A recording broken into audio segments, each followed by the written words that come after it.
너희는 여호와 우리 하나님을 높여 그의 발등상 앞에서 경배할지어다. 그는 거룩하시도다. 너희는 여호와 우리 하나님을 높이고 그 성산에서 예배할지어다. 여호와 우리 하나님은 거룩하심이로다. 아멘. 오늘도 하나님 앞에 나와 예배드릴 수 있는 복 주심에 감사합니다. 모든 것이 하나님의 은혜임을 고백하며 마음과 뜻과 정성을 다해 예배 올려드립니다. 우리 예배를 오늘도 기쁘게 받아 주시옵소서. 예수님의 이름으로 기원드리옵나이다. 아멘.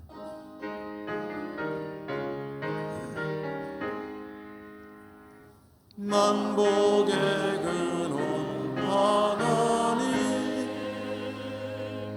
온 백성 찬송 드리고 저 천사여 찬송하세. 찬송 성부 성자 성령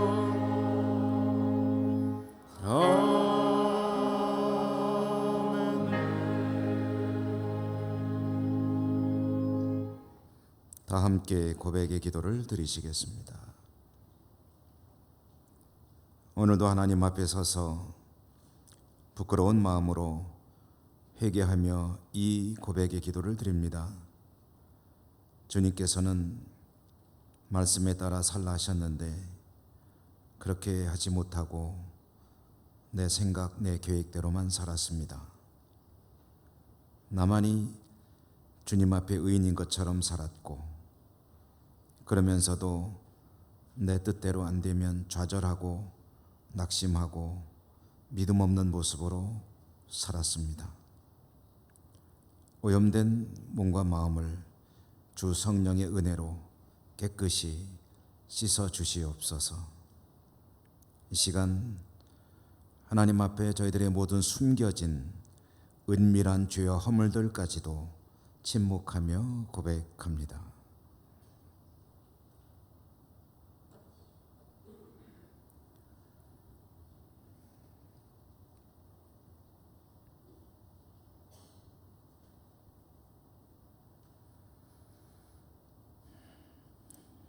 예수께서 이르시되 나도 너를 정죄하지 아니하노니 가서 다시는 죄를 범하지 말라 하시니라.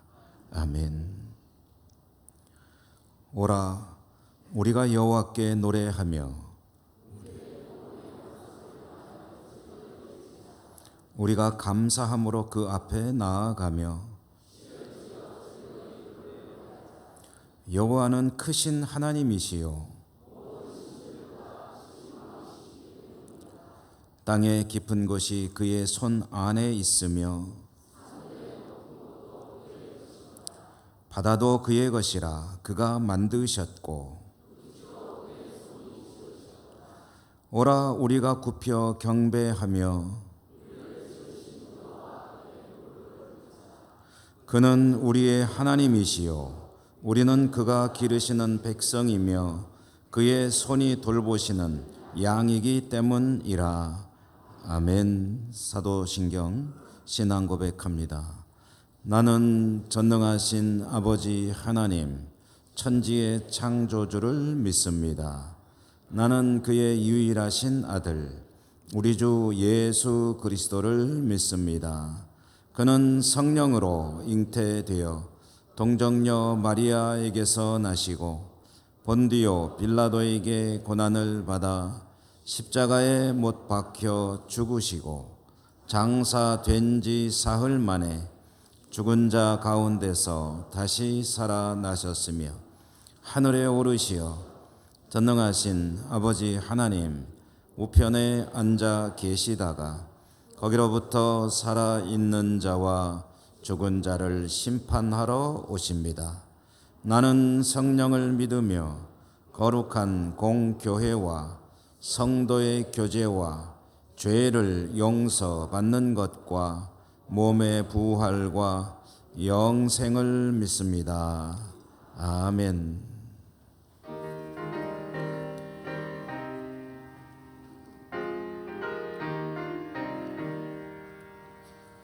하늘이 푸르고 드높이 맑은 날 찬란한 아침이 열리며 밝았네. 주 앞에 나아가 그 이름 부르면 지은 죄 많아도 용서해 주시리. 주 말씀 들으며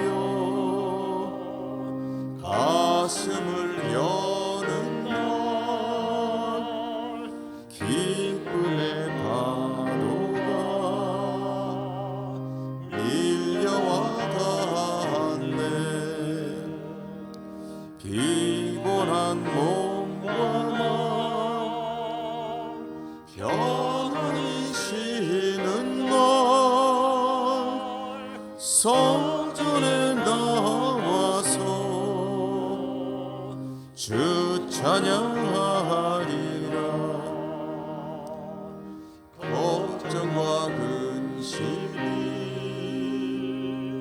없어진 좋은 날 새로운 희망이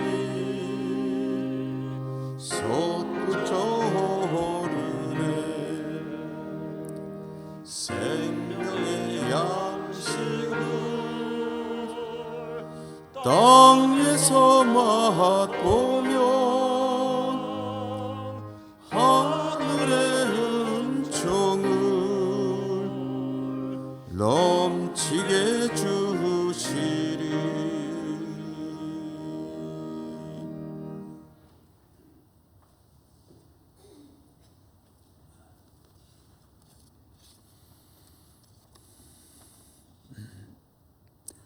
때를 따라 사계절을 구분하여 주신 창조주 하나님 아버지, 그 묻었던 여름이 지나고 이제 선선한 바람과 함께 청명한 가을을 맞이하게 하시니 감사합니다. 초가을의 따사로운 햇살과 때에 따라 내려주신 단비로 들녘의 오곡백가를 무르익게 하시는 창조주 하나님의 그 놀라우신 섭리에 영광과 감사를 올려드립니다. 이러한 하나님의 섭리와 베풀어 주신 은혜에 감사하며 살아가야 마땅하지만, 그러나 저희들은 세상에 바쁜 삶을 살아가면서 주님 보시기에 잘못한 점들이 너무나 많은 줄 압니다. 자비로우신 주님, 저희들을 긍휼히 여겨주시고 저희들이 범한 죄와 허물들을 다 용서하여 주옵소서.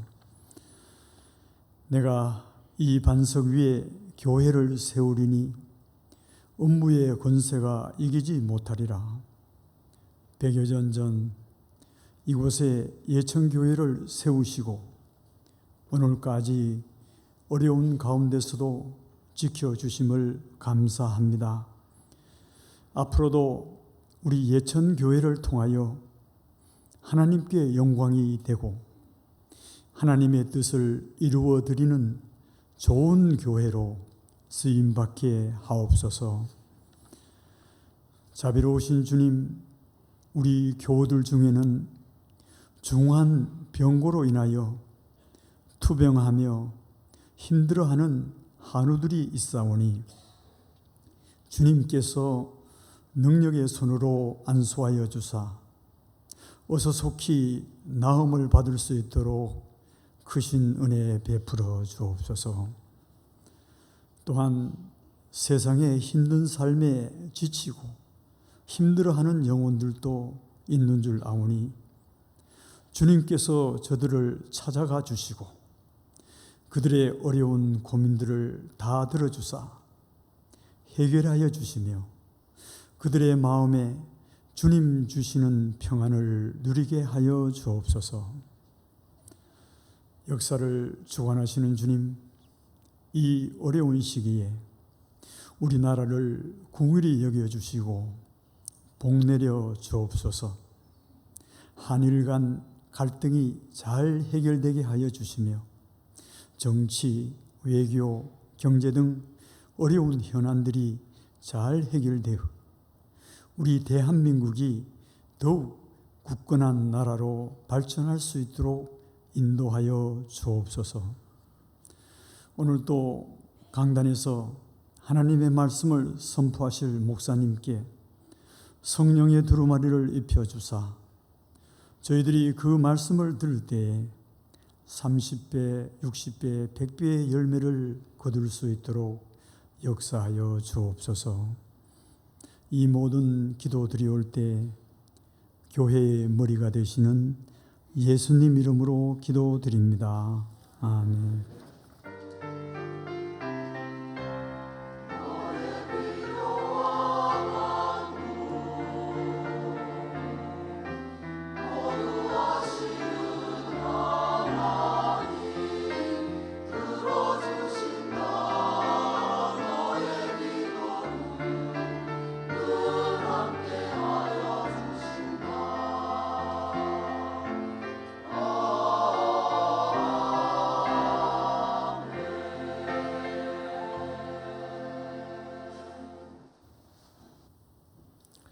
오늘 하나님께서 주시는 말씀을 봉독하겠습니다. 구약성경 잠언 25장 6절과 7절의 말씀입니다.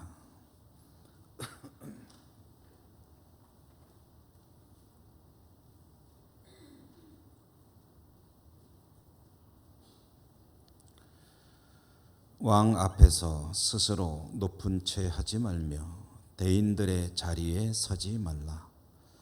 이는 사람이 내게 이리로 올라오라고 말하는 것이 내 눈에 보이는 귀인 앞에서 저리로 내려가라고 말하는 것보다 나음이니라. 아멘.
오늘도 주님의 은혜가 풍성하시기를 기원합니다. 올라오라라는 제목으로 말씀을 전해드립니다. 이 땅을 살아가는 모든 사람들 다 자기 인생이 성공하기를 원할 것입니다. 여기 있는 저도 여러분도 다 마찬가지죠. 성공적인 인생을 살기 위해서 많은 조언들을 듣습니다. 소위 성공학, 또 그것을 위한 처세들, 처세술, 인간관계 이런 것들이 굉장히 중요하죠. 중국의 춘추시대의 위대한 사상가인 노자라고 하는 사람이 있죠. 그는 가장 인생을 잘 사는 것은 물과 같이 사는 것이다, 그런 말을 했습니다. 그래서 네 글자로 상선약수다 해서 최상의 인생은 물과 같이 사는 것이다. 물과 같이 사는 것이 가장 인생을 잘 사는 것이다. 뒤집어 이야기도 되겠죠.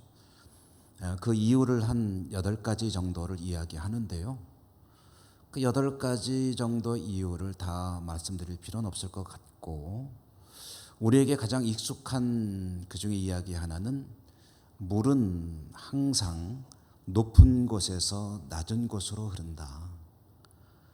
높은 곳에서 낮은 곳으로 흐르는 물의 모습, 그것은 이제 겸손으로 이제 표현하는 거죠. 그와 같이 물이 그렇듯이 겸손한 모습으로 살아갈 때 그 인생이 성공적인 최상의 인생이 될 것이다 하는 그런 이야기이겠죠. 이런 이야기는 상당히 공감이 가는 이야기가 아닐 수 없습니다. 여러분, 겸손한 사람 싫어하는 사람은 없죠. 어디 가나 겸손하게 낮은 자세로 처세하면 그 사람의 인생은 상당히 괜찮은 인생이 될 가능성이 높습니다. 오늘 우리가 받은 말씀, 잠언의 말씀도 그와 비슷한 그런 의미를 가지고 있는 말씀입니다. 요점은 이런 거죠. 높은 채 하지 말고 스스로 높은 곳으로 가지 말라. 스스로 높은 데로 가게 되면 어떤 얘기를 듣게 되냐면은 낮은 데로 내려가라는 말을 듣게 될 가능성이 높다는 거죠. 그러나 낮은 곳으로 가게 되면은 높은 곳으로 올라오라라는 말을 듣게 될 가능성이 높기 때문에 어떤 게 낫냐? 자기가 높은 데로 갔다가 저리 내려가라 하는 말을 듣는 것하고 자기가 낮은 곳으로 갔다가 이리 올라오시오 하는 말을 듣는 것하고 어떤 게 더 나으냐 할 때 당연히 후자가 더 나은 것이기 때문에 높은 자리로 가려고 하지 말고 낮은 데로 내려가라 하는 이와 같은 교훈이 이 지혜의 말씀인 잠언이 계시하는 그런 내용이죠. 서두에 말씀드린 바와 같이 인생을 살아감에 있어서 낮은 곳에 처하는 것은 대단히 지혜로운 그런 처신이고 인생을 잘 살기 위한 하나의 방법이라고 할 수가 있을 것입니다. 사실 저도 그렇고 여러분도 경험하셨겠지만 어디를 갔을 때 어디 앉아야 될까 하고 조금 난처한 경우들이 있어요. 상석인 것 같이 보이는 곳으로 가야 할지 아니면은 말석인 것처럼 보이는 곳으로 가야 할지 어떤 쪽으로 가는 것이 좋을지 좀 애매할 때, 그때는 오늘 이와 같은 가르침들이 굉장히 좋은 그런 가이드가 됩니다. 일단 낮은 곳으로 가면 좋죠. 그러면 혹시 앉을 자리가 거기에 아니었다고 한다면, 예정된 자리가 있다면 안내하는 이들이 와가지고 이쪽으로 오시오 하고 안내를 해주면 높은 자리에 가서 앉아도 되고 상석에 가서 앉아도 됩니다. 그리고 그러지 않으면 그냥 앉아있으면 되고요. 그러니까 이렇게 거북하거나 또는 민망한 상황이 연출이 되지 않을 수가 있는데, 무심코 상석에 앉았다가 아이고 여기는 좀 예약되어 있는 자리인데요, 오실 분들이 있는데요, 그러면은 밀려나게 되면 사실 굉장히 민망하고 부끄럽죠. 이와 같은 처세의 요령들, 그런 가르침들, 오늘 잠언의 말씀이 그런 내용을 말씀하는 것인가? 그런 의미가 전혀 없다고 할 수는 없겠지만, 이 성경의 이 가르침이 세상에서도 언제든지 우리가 만날 수 있는 그런 일종의 처세, 사는 방법과 같은 맥락으로 들려주는 이야기라고 한다면 이것은 성공학은 될지 모르겠지만 생명의 말씀이라고 하기에는 왠지 좀 아쉽겠죠. 그와 같은 인생을 사는 것, 그것이 생명이다라고 말하는 것은 어쩐지 조금은 아쉬움을 갖게 됩니다. 생명의 말씀인 성경이 단지 세상에서 처세에 달하는 방법을 가르쳐 줄 거라고 생각하기는 그건 어렵지 않겠습니까?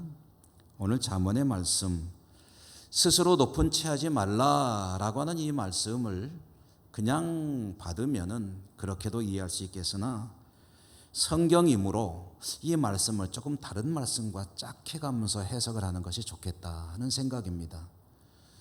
오늘 이 말씀과 거의 내용이 다르지 않은 그런 예수님의 말씀이 복음서에 나오는데요. 누가복음 14장에 보면은 잘 알려진 이야기지만 이와 비슷한 이야기가 있습니다. 요점만 정리해 보면 이런 이야기입니다. 혼인잔치가 있게 되는데 그 집에 초청을 받아 가게 되면 그러면 상석으로 가서 앉지 말라는 겁니다.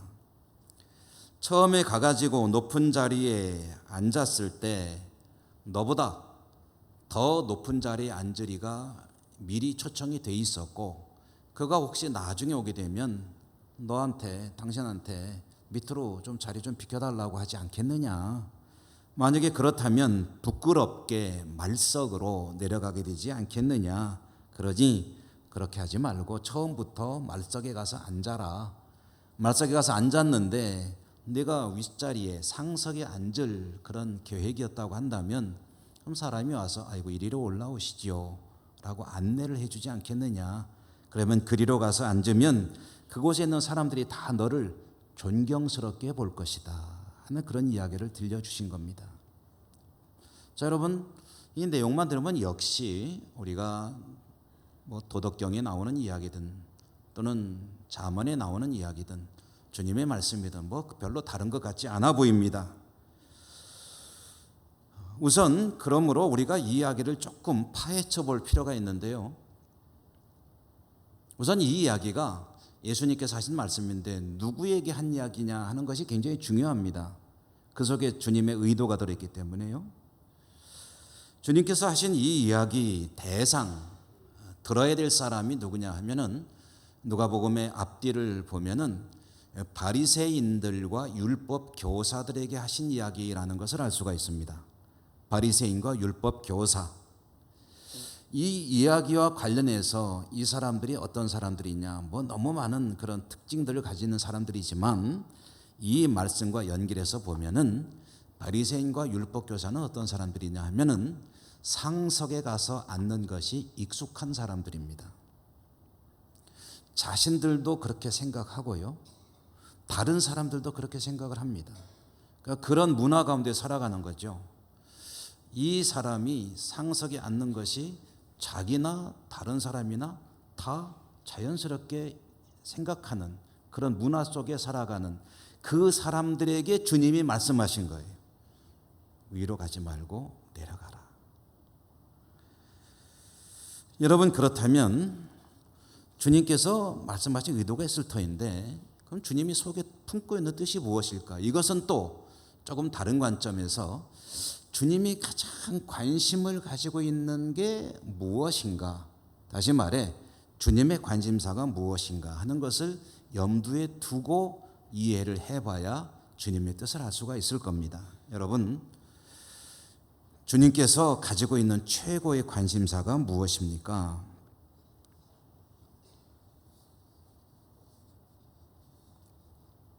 주님이 가장 중요하게 생각하는 늘 말씀하시는 그 주제가 무엇입니까?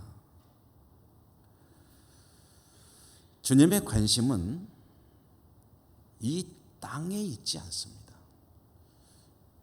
이 땅이라는 것은 우리가 발을 딛고 살아가는 땅을 말하는 것이 아니고 세속적인 것이라는 의미입니다. 주님의 관심은 어디 있냐면은 하나님의 나라, 우리가 소위 말하는 천국, 그것은 죽어서 가는 천국만을 말하는 것이 아니고 하나님의 은혜 가운데 하나님의 다스림 가운데 살아가는 인생, 거기에 주님의 관심이 온통 쏠려 있습니다. 예를 들어서 한번 생각을 해보죠. 주님의 말씀을 집대성 해놨다고 할 수 있는 산상수훈, 마태복음 5장, 6장, 7장 산상수훈에 보면은 주님께서 8가지 복에 대해서 말씀을 하시죠. 소위 팔복이라고 하는 그 말씀에 보면은 참 복이 있구나. 어떤 사람이 복이 있느냐? 심령이 가난한 자가 복이 있구나. 이렇게 시작이 됩니다.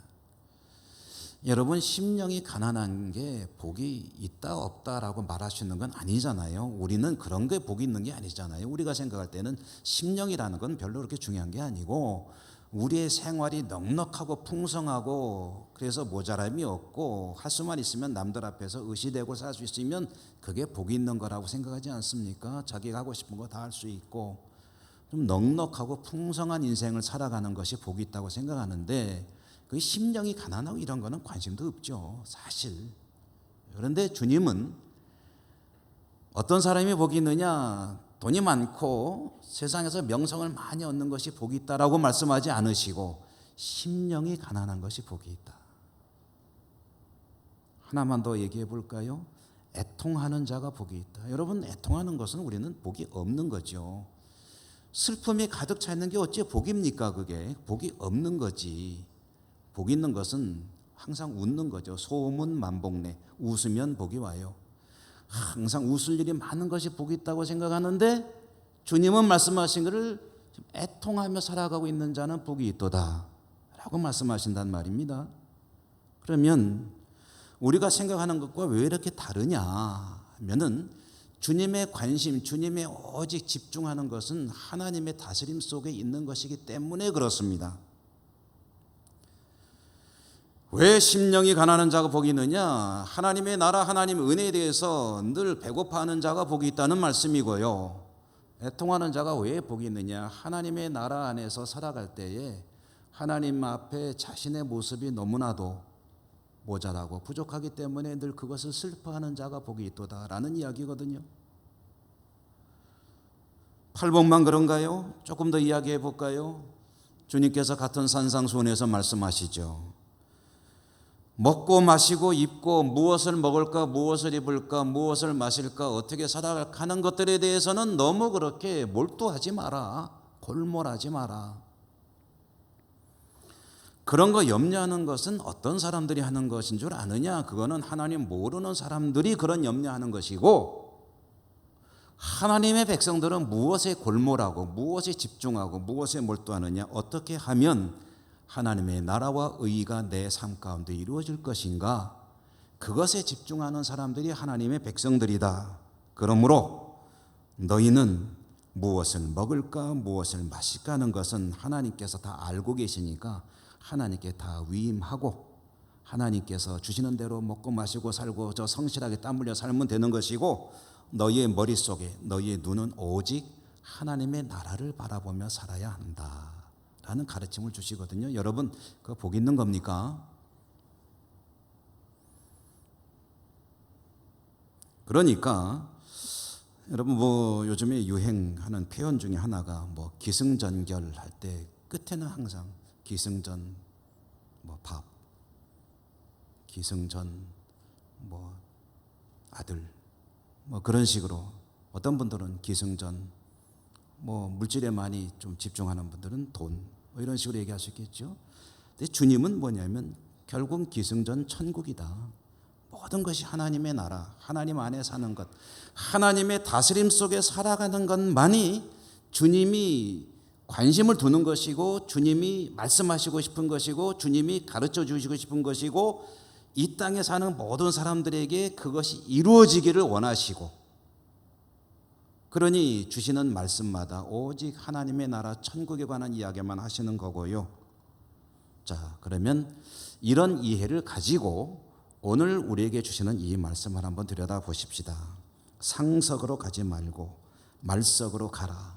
이것은 세상에서 인간관계를 잘하기 위해서, 처세를 잘하기 위해서 겸손한 모습으로 살아가면 내 모든 삶에 도움이 될 것이다. 그런 교훈을 주시는 이야기냐 하면은 그렇지 않다는 것을 알 수가 있죠. 물론 그런 의미가 포함이 안 됐다고 할 수는 없습니다. 그것은 좋은 이야기니까. 그렇지만 주님께서 하시고자 하는 이야기의 핵심은 세상 속에서의 인간관계에 성공하기 위한 노하우를 제공해 주시는 것이 아니라 하나님 나라에서 하나님께서 올라오라라고 하는 사람이 되기 위해서 어떻게 살아야 될 것이냐 하는 이야기를 하시는 거 아니겠습니까? 하나님 나라 이야기입니다.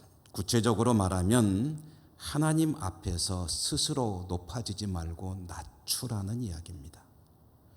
하나님 앞에서 자꾸 낮은 곳으로 가도록 애써라, 노력하라. 그렇게 하면 하나님께서 이리로 올라오라 라고 높여주실 것이다. 하나님 앞에서 자신을 계속 낮추는 것이 세상에서 높임을 받는 길은 아닙니다. 그럴 수도 있고 아닐 수도 있죠. 어쩌면 높임을 받지 못할 가능성이 더 많을 수도 있겠습니다. 하나님 앞에서 자신을 계속 낮추다 보니까 땅에서는 높임을 받지 못할지 모르나 그러나 확실한 것이 있는데 하나님께서 이리 올라오라고 높여주신다 하는 그런 이야기입니다. 그리고 주님이 이와 같이 말씀을 하시는 이유가 됐습니까? 이것이 바로 복된 인생이기 때문입니다. 주님이 보시는 관점에서 복된 인생, 그것은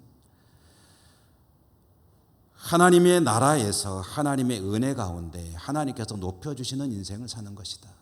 여러분 이것을 좀 우리가 다른 성경 한 군데를 통해서 한번 다시 들여다보면은 시편 1편이 이것을 아주 잘 얘기해주고 있습니다. 시편 1편은 우리가 아주 사랑하고 익숙하기도 하고 자주 암송하는 말씀이죠.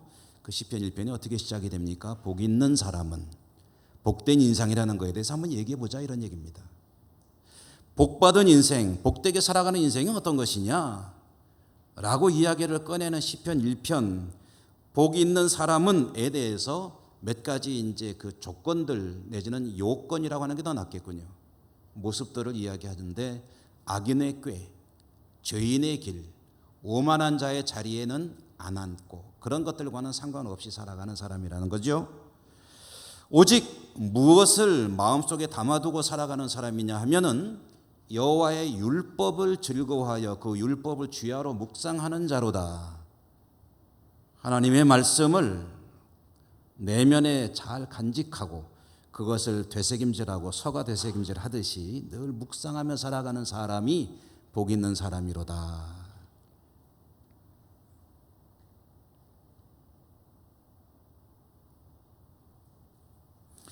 이와 같이 하나님의 말씀을 마음속에 늘 담아두고 묵상하며 살아가느라면 자연스럽게 어떻게 되는 겁니까? 그러면은요, 하나님이 싫어하시는 것을 안 하게 됩니다. 하나님 말씀을 계속 묵상하노라면 하나님께서 싫어하시는 것을 세 가지를 제시했잖아요. 그것은 악인의 꾀라는 것이 좀 어감이 안 좋죠. 왠지 이렇게 막 머리를 막 이렇게 돌려가지고 이렇게 해보고 저렇게 해보고, 그런데 그게 이제 좀 의도가 안 좋은 것이다 하면은 더 나쁜 거죠. 악인의 꾀, 또 죄인의 길. 여러분 죄인 할 때 성경에서 죄라는 것은요 살인죄, 절도죄, 강도죄 뭐 이런 게 아니고 죄인의 길 할 때 그 죄라는 것은 하나님의 뜻과 역행하는 것을 성경은 죄라고 말합니다. 그러니까 하나님의 뜻을 벗어나는 거죠. 그리고 오만한 자의 자리, 이거 오늘 말씀하고 반대네요. 오만한 자의 자리라는 것은 높은 곳으로 자꾸 가는 모습. 이와 같은 것들과 자연스럽게 멀어지는 삶을 살게 되는데 그것이 복된 인생인데, 그와 같이 사노라면 하나님이 주시는 복이 있게 되는데, 그게 뭐냐면은 나무가 때가 되면은 열매를 맺듯이 그 하는 일이 다 형통하리로다라고 이야기를 합니다. 우리는 또 여기에서 얼른 좀 이렇게 팍 터지는 게 있습니다. 막 뭔가 빛이 쫙 비치는 것 같죠. 그래서 그래, 하나님 말씀을 늘 묵상하고 살면 하는 일이 다 형통하리로다 할 때에 그 형통의 내용을 우리의 소원이 이루어지는 것으로 생각을 합니다. 우리의 소원이 이루어지는 것, 그것이 과연 형통이고 성공이고 축복인가? 여러분, 성경이 말하는 복된 인생은 성경이 전체적으로 말하는 복된 인생, 그러니까 우리가 생각하는 복된 인생이 아니고 하나님이 말씀하시는 복된 인생에 필수적인 두 가지 요소가 있습니다. 첫째는 뭐냐면 복을 받아 누리고 있는데 그 복을 어떻게 해서 누리게 되었느냐 하는 겁니다. 그 복이 세상으로부터 온 것이냐 하나님으로부터 온 것이냐, 이건 좀 애매한 얘기가 되겠죠. 좀 바꿔서 말하면 이런 겁니다.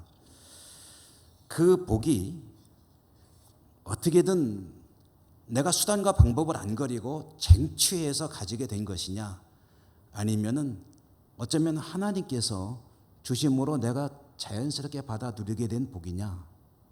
똑같은 내용이라도 좀 다르겠죠, 경로가. 그 복이 나에게 어떻게 주어졌느냐, 다른 말로 한다면 이렇게 표현을 해도 좋겠습니다. 그 복된 인생을 누리기 위해서 내가 애쓰고 노력하고 땀 흘리는 것은 당연한 겁니다만은, 그러나 그것을 위해서 내가 있는 힘을 다해 수단과 방법을 하지 않고 때로는 하나님의 뜻까지 역행하면서 쌓아 올라간 것이냐, 아니면 내가 하나님의 은혜 안에 말씀 안에 성실하게 살았더니 그렇게 내가 그것을 위해서 그냥 몸부림친 건 아닌데 하나님이 자연스럽게 주셔서 누리게 된 것이냐, 요 차이입니다.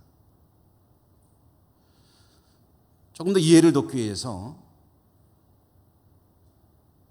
성경 속에 있는 사건들을 좀 인용해 본다면, 여러분, 내가 쟁취해서 얻는다는 것은 내가 쌓아 올라간다는 이야기죠. 성경에서 내가 쌓아 올라가는 그런 모습의 대표적인 일을 하나만 골라보라고 한다면 창세기 11장에 나오는 이야기를 말씀드릴 수가 있을 겁니다. 사람들이 올라가고 싶습니다. 어디까지? 하나님의 자리까지. 그래서 탑을 쌓기 시작합니다. 그 탑이 뭡니까? 바벨탑이죠. 내가 높아지겠다, 올라가야 되겠다, 아둥바둥, 때로는 하나님의 뜻과는 상관없이 그것을 얻기 위해서 계속해서 탑을 쌓아 나갈 때 나는 열심히 산다고 생각할지 모르겠으나 그것이 하나님 뜻 안에 있는 것이 아니라고 한다면 그것은 하나님 보실 때는 바벨탑을 쌓고 있는 겁니다. 하나님이 흩어놓으시면 순식간에 먼지가 되어버리고 맙니다. 그리고 혹시 웬만큼 높이까지 탑을 쌓았다 해도 그것은 복이 아니에요. 오히려 화를 쌓아가는 겁니다.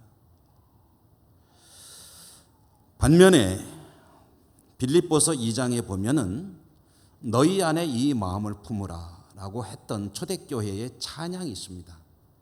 곧 그리스도 예수의 마음이니 그는 근본 하나님의 본체였으나 하나님과 동등됨을 취할 것을 여기지 아니하시고 자기를 낮추어 하나님께 복종하셨으니 어디까지? 죽기까지 복종하셨다.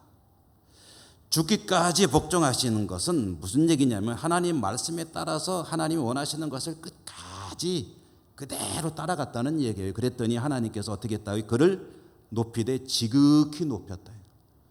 지극히 높여서 모든 이름을 그의 앞에 무릎을 꿇게 만드셨다. 그러니까 이게 하나님 자리까지 올라가는데 어떻게 올라가냐면 내가 올라가는 게 아니고 하나님이 올려주시는 겁니다.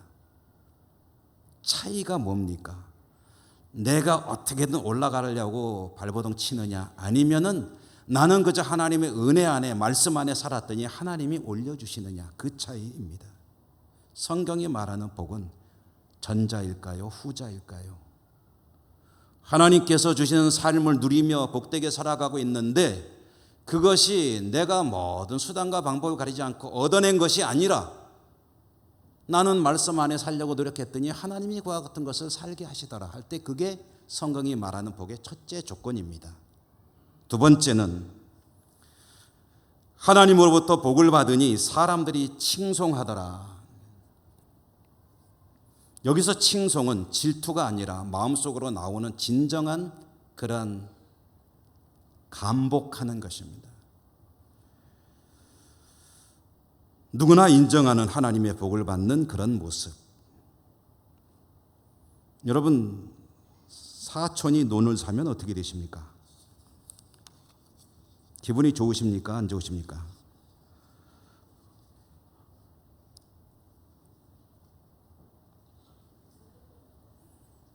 그런 일이 없어 보셔서 잘 모르시겠습니까? 동창생이 어렸을 때는 우리 집보다 별로 별 볼 일 없었는데 부자가 되어 살고 있으면 기분이 좋으십니까? 안 좋으십니까? 사촌 형제가 나보다 모든 것이 다 잘 풀리고 있으면 기분이 좋으십니까? 안 좋으십니까?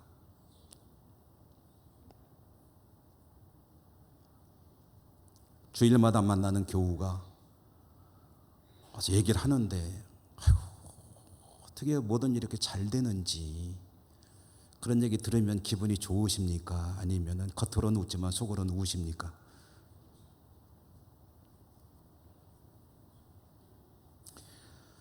성경이 말하는 복의 두 번째 조건은요, 내가 잘 됐는데 옆에 사람이 시기 질투하는 것이 아니라 인정해 주는 겁니다. 맞아요.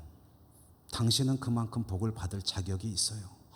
하나님이 당신에게 그렇게 복 주는 것이 당연해요. 나는 거기에 대해서 조금도 이의가 없어요. 나도 좀 그랬으면 좋겠는데. 이게 진짜 복입니다.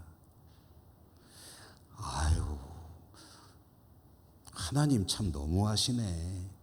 내가 얘보다 못한 게 뭐가 있어? 기도도 열심히 해, 예배도 열심히 해, 봉사도 열심히 해, 신앙생활도 오래 했어. 도대체 얘보다 내가 복을 못 받을 이유가 뭐야? 이렇게 되면 그건 진정한 복이 아닙니다.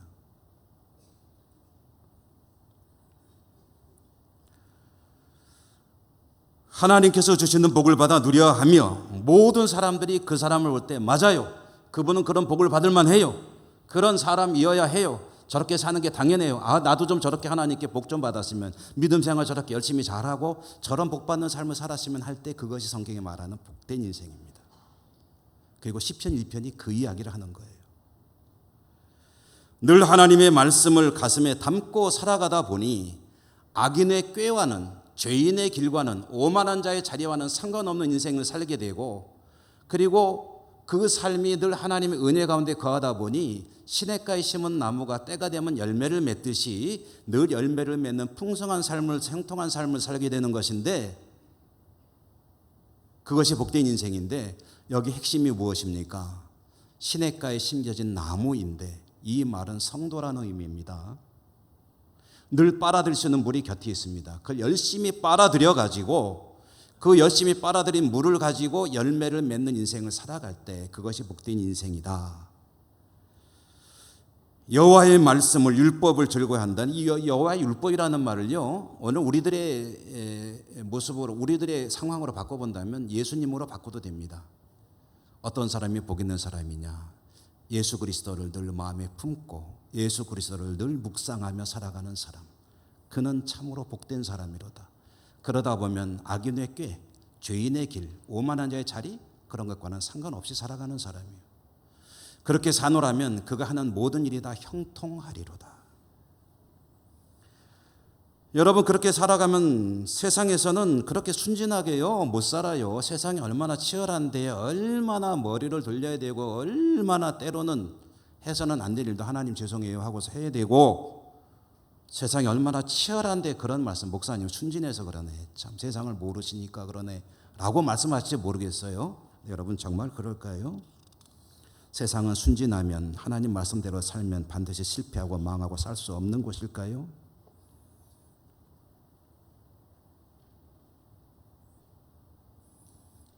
주님을 늘 마음에 품고 살아간다는 얘기는 주님을 생각한다는 이야기죠.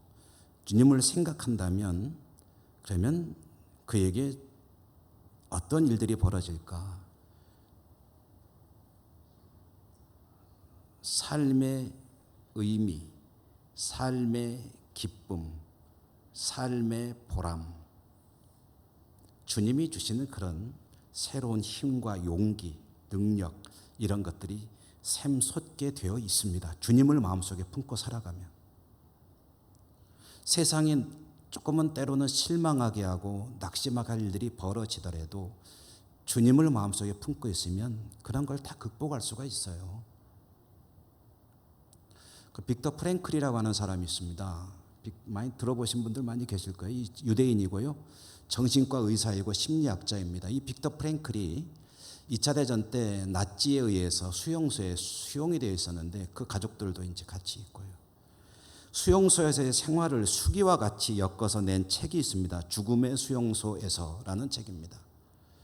거기에 보면 참으로 많은 감동적인 이야기들이 있는데 그중에 한 토막을 소개해드리면 이런 이야기가 있습니다. 어느 추운 겨울 새벽,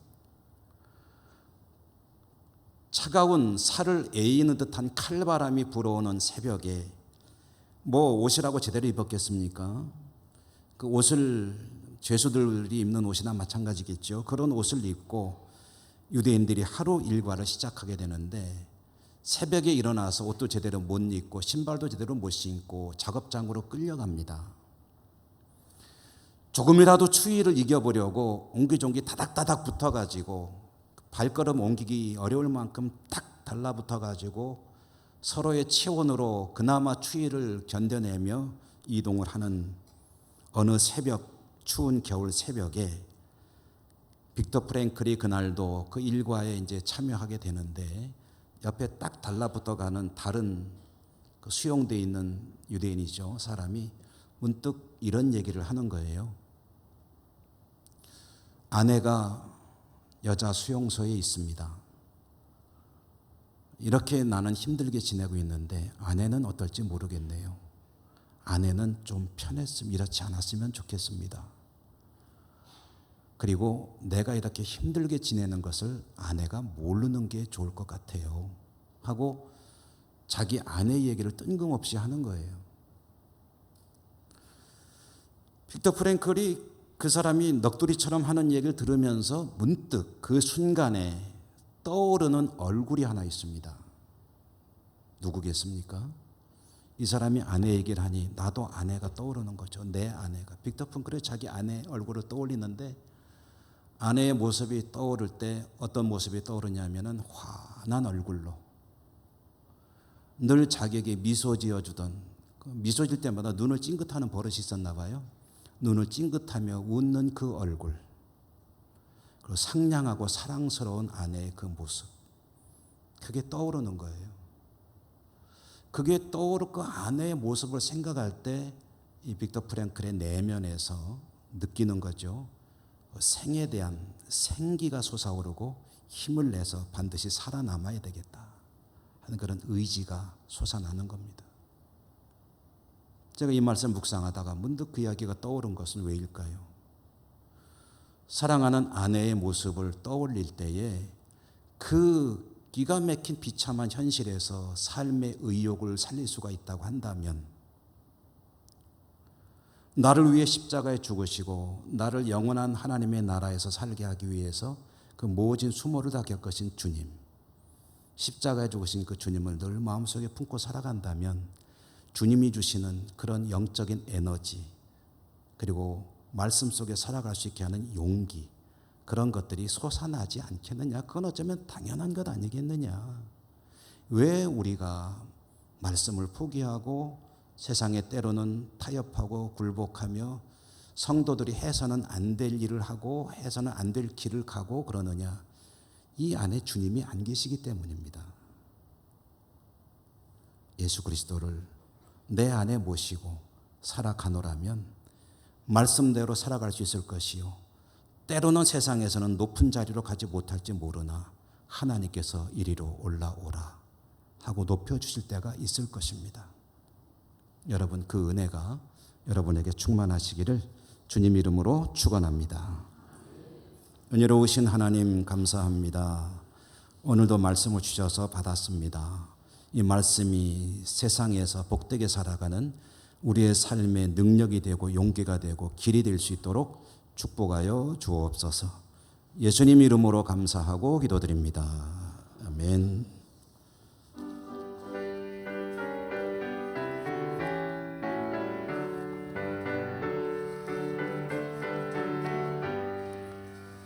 주는 너를 기르시는 목자요 나는 주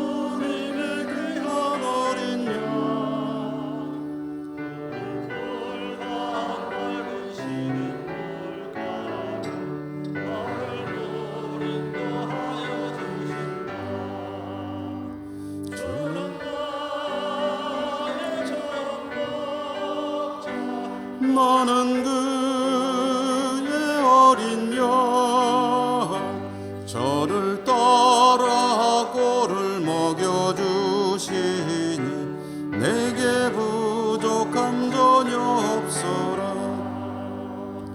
예쁜 새들 노래하는 아침과 노을 비키는 고운 황혼에 사랑하는 나의 목자 음성이 나를 언제나 불러주신다. 주는 나의 좋은 목자 나는 그의 어린 양 저를 따라 꼴을 먹여주시니 내게 부족함 전혀 없어라. 못된 짐승 나를 해치 못하고 거친 비바람 삼키며 나의 주님 강한 손을 펼치사 나를 주야로 지켜주신다. 주는 나의 목자 나는 그 어린 양 저를 따라 꼴을 먹여주시니 내게 부족 전혀 없어라.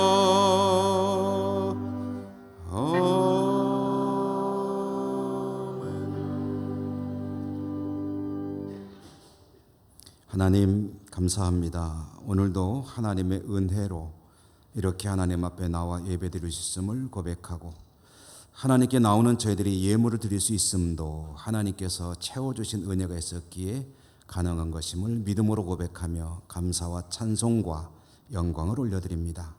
오늘도 하나님 앞에 나온 저희들이 정성껏 거룩하게 구별해 가지고 나온 예물 기쁘게 받아주시기 원합니다.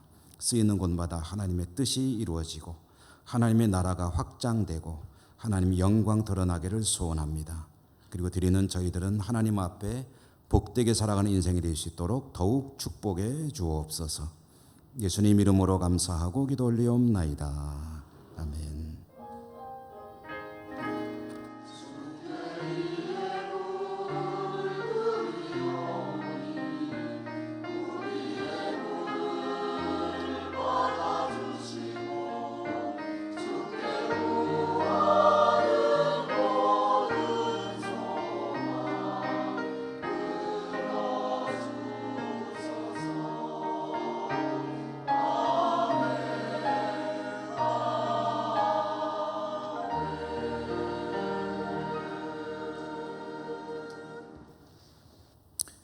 교회 소식 전해드립니다. 오늘은 우리 교단 총회가 정한 총회 주일입니다. 그래서 이렇게 오후 예배 때 총회로 보낼 총회 헌금을 따로 드리는 주일이기도 합니다. 따로 준비된 총회 주일 헌금 봉투에 헌금을 해주시면 그 헌금은 전액 그대로 우리가 계수만 해서 총회로 보내서 총 여러 가지 사업들에 쓰여지게 될 것입니다. 다음 주일 오후 찬양 예배는 안수 집사의 헌신 예배입니다. 이제 9월이 되었습니다. 내일부터 3일간의 월삭 기도회에 우리 성도님들의 열심 있는 그런 참여를 당부를 드리고요. 또 새벽 기도 순서를 맡으신 분들 성실하게 감당해 주시기를 또한 부탁드립니다. 오늘 2부 예배 후에 정기 재직이 있겠습니다. 중보기도 사역자 모임은 1시에 세미나실입니다. 교회학교 교사들 여름 행사로 수고 많이 하셨는데 모임을 갖습니다. 오후 5시 축협 프라자입니다. 영주노회 예천 시차례 노예를 앞두고 개최되는 시차례가 9월 3일 화요일 오전 10시 30분 수계교회당에서 있습니다. 중식을 위해서 이여전도에 수고해 주십니다. 늘푸른대학 5일 개강, 구역장 모임 6일 시작, 문화사랑방 수강생 모집인데 주보 보시고 관심 있으신 분은 사무실로 문의해 주시기 바라고요. 배정순 집사님 일성약초 식당 황금 주시업으로 이전했다는 소식, 엄정분 명의 집사님 입원했다는 소식 전해드립니다. 우리 곁에 계신 분들하고 인사하고 축복하겠습니다. 사랑합니다. 늘 복된 인생이 되기 바랍니다.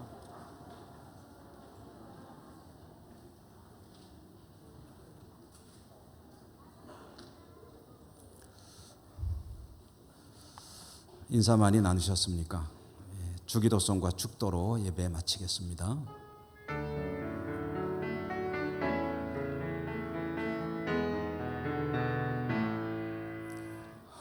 하늘에 계신 아버지 이름 거룩하사 주님 나라 임하시고 뜻이 이루어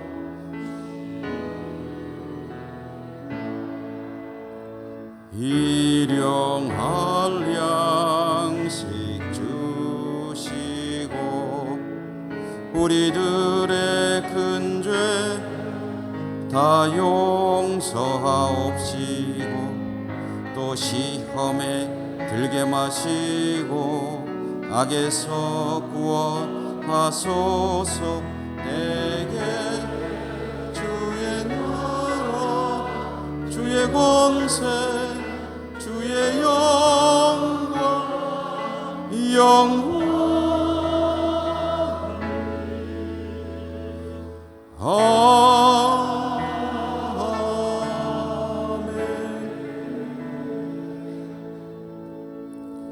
하나님, 예배하고 또 한 주간 세상에 살게 될 주의 백성들을 함께 해주시고 지켜주시고 축복해 주옵소서.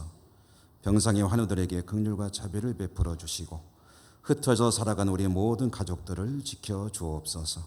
우리 조국의 앞날을 하나님 인도해 주시고 어려움을 잘 타게 하여 승리하게 하시고 우리 한국교회 우리 예천교회 선교지마다 은혜 풍성히 내려 주옵소서. 예수님 이름으로 감사하고 기도 올리옵나이다. 아멘. 주 예수 그리스도의 은혜와 하나님 사랑과 성령의 교통하심이 주의 백성들 모든 사무에 항상 함께 하시옵기를 축원하옵나이다. 아멘.